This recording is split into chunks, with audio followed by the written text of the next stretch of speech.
All right, I am back. I missed the rant yesterday because I've not been feeling well over this past weekend, but today I'm feeling a lot better. So I'm going to get you the weekly soccer rant, and today I'm going to be discussing everything related to futsal. So if you have a question about it while I'm doing this rant, let me know. And of course, I'm going to be doing my live video come tomorrow, but I'm going to be bringing you a lot of good content and why it's so important for a footballer's development. Okay, so let's get started. I'll see you in a minute. So first I want to segment it off like this. If you have aspirations of becoming a professional soccer player at the highest level, right? You want to play in the Premier League, you want to play in La Liga, you want to play in Ligue 1, Serie A, Bundesliga, whatever. You need to play futsal, okay? Now, I'm going to give you a study that was put out, I think, in 2015, and the study basically said this. In futsal, a player is put under pressure within 1 second of receiving the ball. And in the Premier League, this had the fastest speed. It was 2.3 seconds. So think about that just speed element that you need to have of your brain, your mental ability, the capability to think fast, is 1 second in futsal versus 2.3 seconds in the Premier League, right? So that's a huge scale difference. You're immediately put under pressure. You have to have a solution before you even have the ball when you play futsal. You have to know your next step. So what that means is you're constantly having to make rapid, instantaneous decisions before you receive the ball, and of course maybe a change in your decision after receiving the ball. So it's how quickly, or to be successful in futsal rather, how quickly you make that decision. If you don't think fast enough, you're in trouble every single time. To you this way, if you have a favorite player, Messi, Ronaldo, Neymar, Ronaldinho, Marcelo, Eden Hazard, De Bruyne, Aguero, Suarez, all these guys that I'm naming, you know what they all have in common? Obviously, they all played professional football, but they all played futsal in their youth. And in fact, I'm going to highlight two guys. Messi and Ronaldo said that in their youth, they essentially relied on futsal for their development, especially as kids. Now, if you go to Brazil, and I went there as a kid, and I was there for almost a month. We played, and this was at 13 years old, we played non-stop futsal. I was there for almost a month, and we played soccer twice. Every other time was futsal, futsal, futsal. So like it was constantly having to make rapid decisions. Now, if you want to play at the highest level, and I've said this before, if you want to play at the highest level, you need technique, you need soccer IQ, and you need the ability to make strong decisions, positive decisions, okay? And futsal creates all of those templates for you. Now, interestingly enough, about age 14 is when most Brazilians will switch over from futsal to soccer if they want to play soccer longer term, right? If they want to become a professional. But a lot of them will go and continue to play futsal instead to play professional futsal. So that's why when you see all these highly gifted Brazilian players, right? And I've already said a couple of them, one of them being Ronaldinho, one of them being Coutinho, being Neymar, they all grew up playing futsal. And it's like, you watch their footwork, their skill work with the ball. It's because they played so much in those tight little compact spaces where there is no time to sit there and wait. No time to sit there and wait and you know, let the game pass. This is something that I think most people don't understand about the game that is so important. When you play soccer, 90% of soccer players can hide. Now, when I say hide, I mean they will literally stay away and try and get out of the game and not play. Right? When you play futsal, you cannot hide. You cannot hide.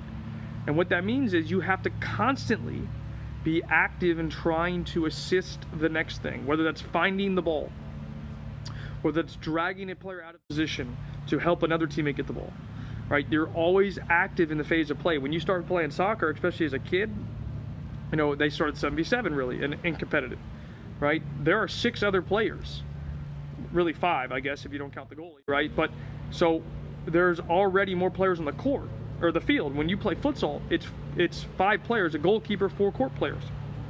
So if you are hiding, you've lost 25% of your on-the-court players, because that's 1 player out of 4.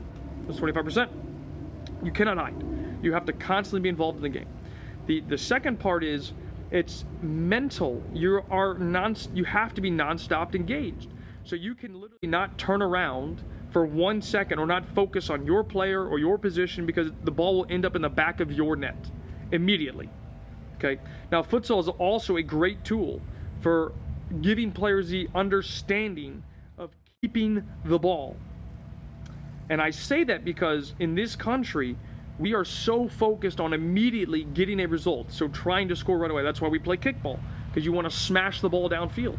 Kickball does not work, ever, in futsal. It is not, the court is too small for futsal or for kickball to actually reign supreme in futsal.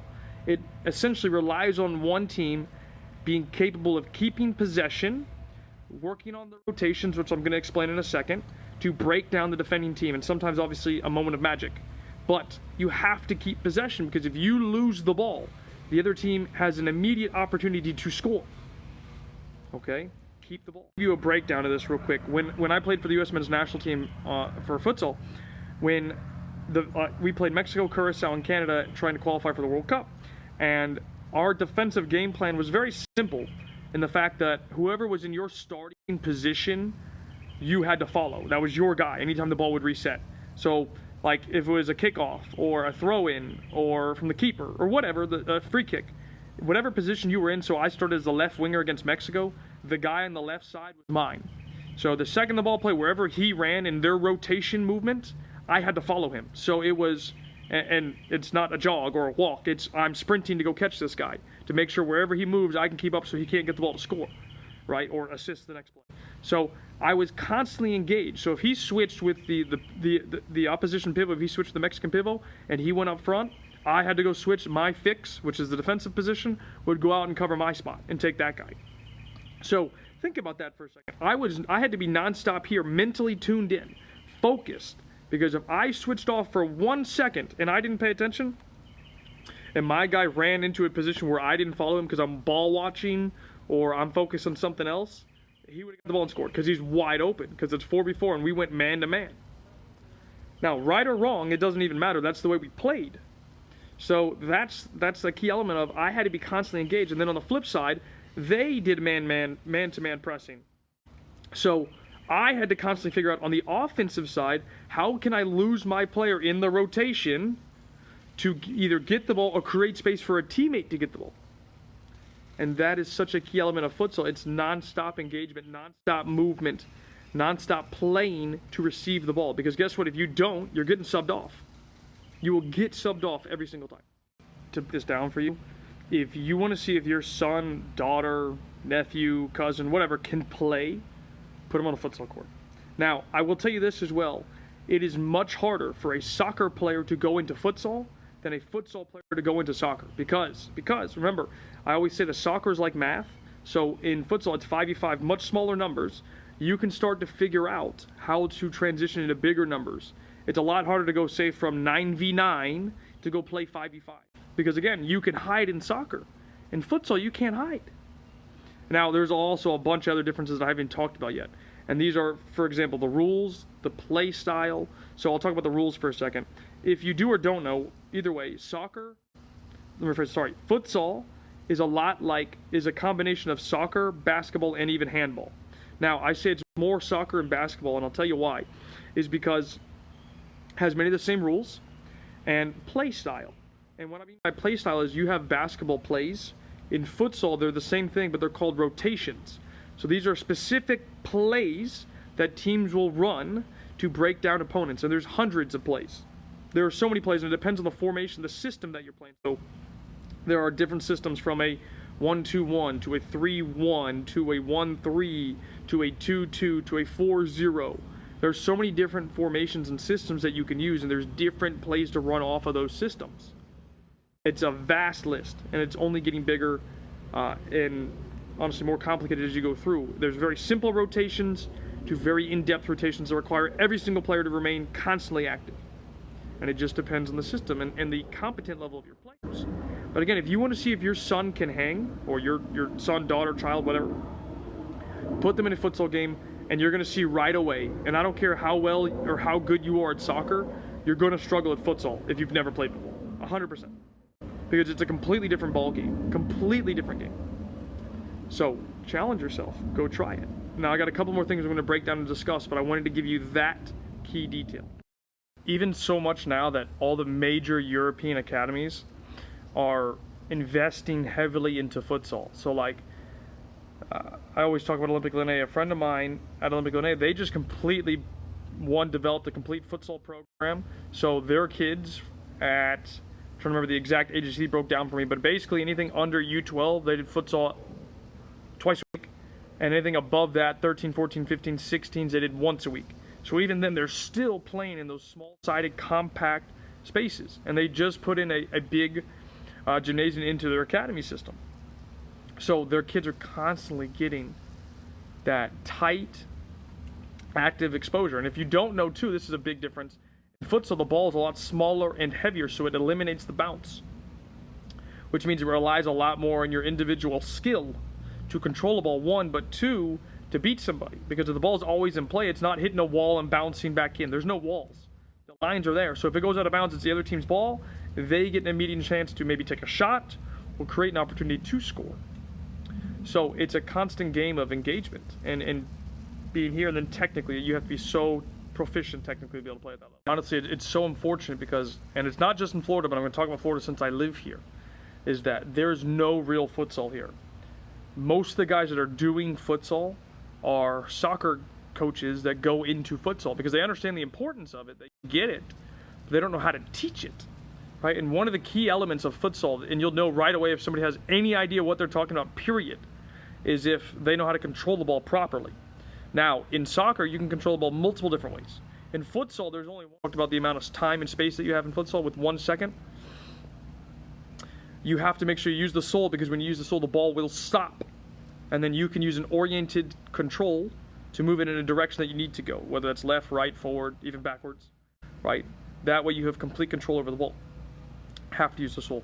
But the amount of programs that I see in Florida and around the country where kids are using the inside, the outside, which means they're not actually being taught futsal, they're being taught indoor soccer.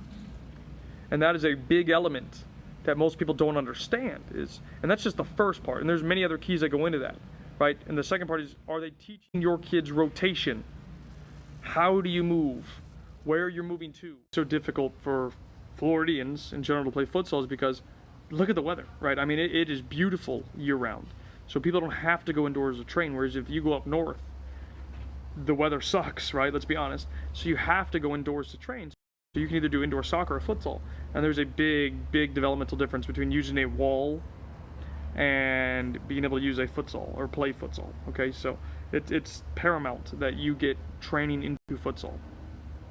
But, and I'll give you another personal example. I took 2 years in a row, I've gone to the World Futsal Championships. This is the biggest tournament in the country for futsal. The first year we actually did pretty well. We got, one of the teams placed really, really well, and it was, but it's because we worked so hard to train. We tried it again this past summer, and we're still very serious, but we only required twice a week, and the teams that we played before had already had an extra year of futsal under their belt. So all the kids that we brought in to go play, I'll be dead honest, we struggled. I mean, it was very hard, because again, we took a bunch of soccer players and tried to bring them into futsal. And again, they didn't understand the rotation elements, they didn't know how to control the ball at first, so we had to take literally the fundamental basis of the game and try and build it into their development. And while, you know, we found success, they got better, we were unable to compete at that level because it was so, the other teams that we played have been training for over a year in futsal. Most of the teams on average range from a year to 3 years of futsal training. Our kids had 2 months, twice a week. We had 14 practices in total and like 3 scrimmages. It really added up, and you can see a big difference. And this is why when you look at, you know, Florida in general in terms of futsal, it's such a low level because one, we don't have the coaches teaching the right way. 2, players aren't playing enough of it. They don't need to play. They can go outdoors right now and go play soccer. It's February. Most places in February can't go outside. It's too cold to train. Right? I mean, right now it's 75, 80 degrees here where I'm at. Big difference. Big, big difference. Way to control the ball. And that's with the sole, the bottom of your foot. Anytime the ball comes into you, you always use the bottom. And that is because, since the ball is heavier, if you use the inside, outside, laces, or whatever to control it, it could easily bounce away from you. Remember how, last thing I want to get into, it's a quote that I just gave you about Ronaldinho. And he talks about futsal, or he talks about improvisation as one of his key elements as a soccer player. Where do you think he learned that from? And the answer is futsal. Now, I say that because with the lack of time that you have in futsal, you have to make immediate decisions and then maybe a second decision because something didn't work out. So I'm going to give you an example, right? The example is this: because there's so little space on a futsal court, a lot of players, including myself, by the way, shoot with the toe, right? Literally, we'll just do what an old-fashioned toe blow. Now, the average American coach will tell you, no, don't ever use your toe. And that is a farcical decision for a coach to tell you that, to not use your toe. The reason why is one of the greatest goals Ronaldinho ever scored was against Chelsea in the Champions League final. Go YouTube this. Not Champions League final, sorry, semi-final against Chelsea. He gets the ball on top of the box. He has 4 defenders right around him. He does a little dance and toe blows. Everybody watches the ball. They go like this. Even Peter Cech, the goalkeeper, is just watching the ball hit the back of his net. Game over. Ronaldinho scores a goal. Game over. And most people don't understand that. Every average coach will be like, no, you don't do that. One of the greatest players to ever play the game used his toe. It was an element of surprise. Hits the back of the net. Right? I shoot all the time now. And this comes from futsal, is because you don't have time to, when you try and strike with power in soccer, right, you bring your foot back all the way, you strike through, you have the follow through like Frank Lampard, right? You have time to do that. In futsal, you don't have time. So 80% to 90% of the shots are toe shots for your toe, what we call the good old-fashioned toe blow. Okay, so it's improv, right? If you want to get your shot away because there's not enough time, use your toe, right? You come up with different moves because you don't have time. You have to try different flicks, tricks. Maybe it's not just a scissor. Maybe it's a fake here, do that. Step here, move here, 1, 2. All these improv tools that you'll need to use to beat somebody. That's what it comes down to. The creativity of your mind.